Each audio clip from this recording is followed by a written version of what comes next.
How do you let go of something that still hurts you? A person, a memory, a disappointment, a version of life you thought would happen. Sometimes, the pain is not only in what happened, the pain is in how long we keep carrying it. We carry words that were said months ago. We carry silence. We carry rejection. We carry betrayal.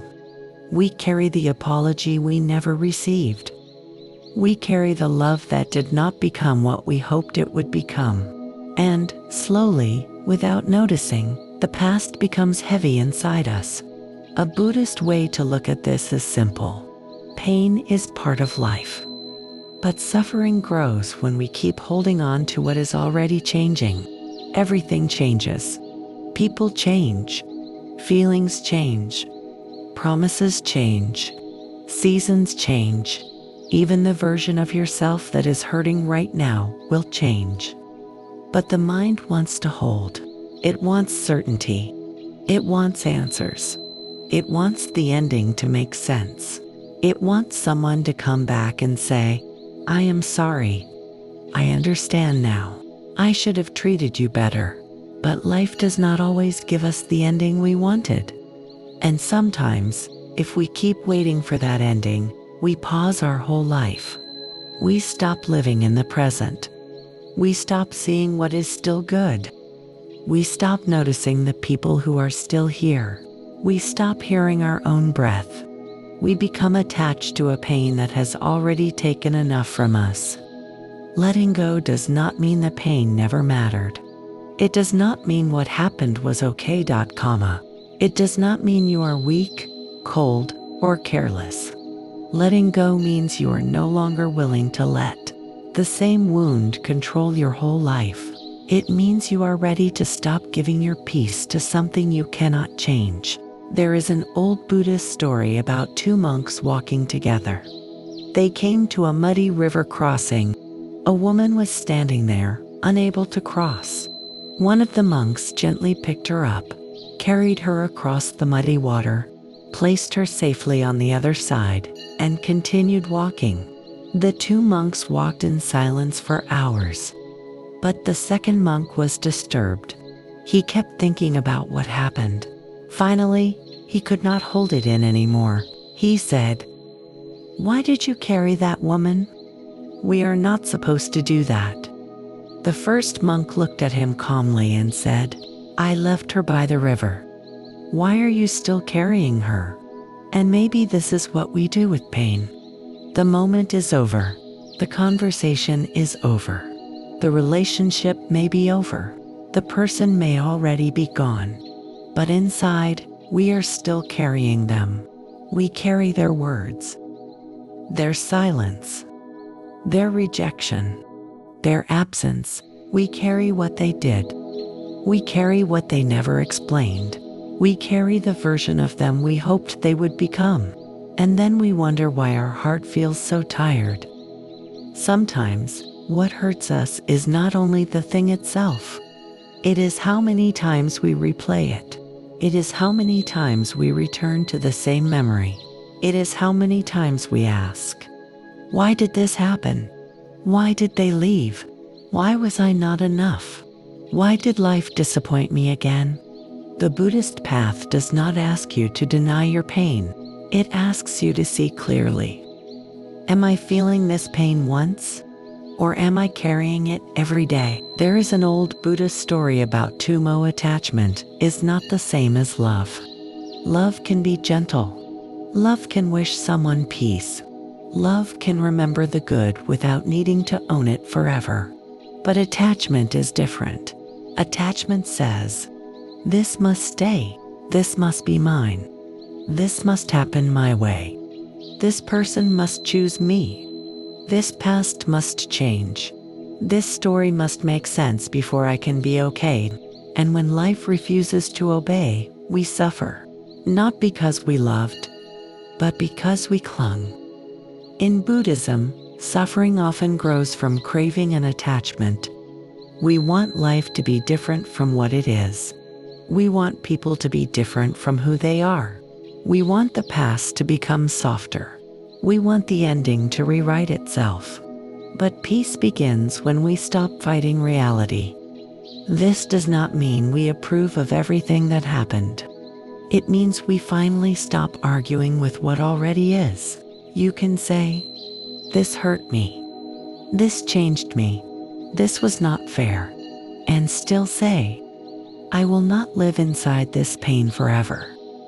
That is not weakness. That is wisdom. You can miss someone and still not return. You can forgive someone and still keep distance. You can remember someone with love and still choose yourself. You can accept that something mattered and still accept that it is over. Letting go is not saying, "It meant nothing." Letting go is saying, "It meant something, but it cannot be the place where I lose myself."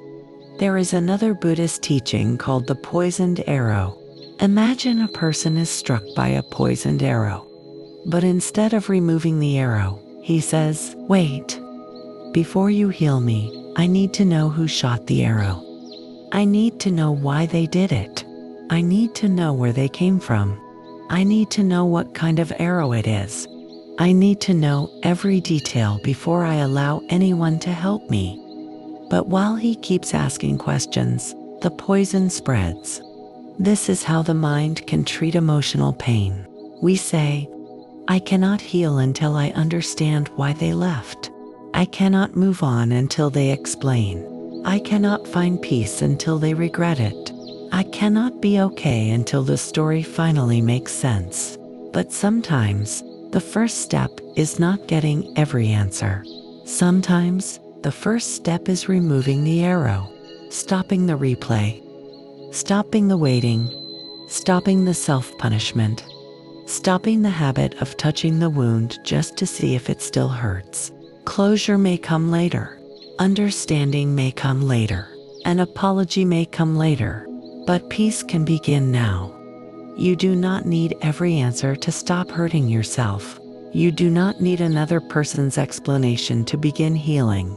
You do not need the past to become fair before you allow yourself to breathe. Sometimes, the question is not, "Why did this happen to me?"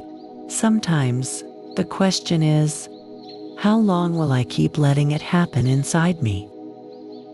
Letting go is not a single moment. It is a practice.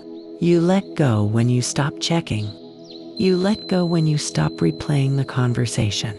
You let go when you stop imagining what you should have said.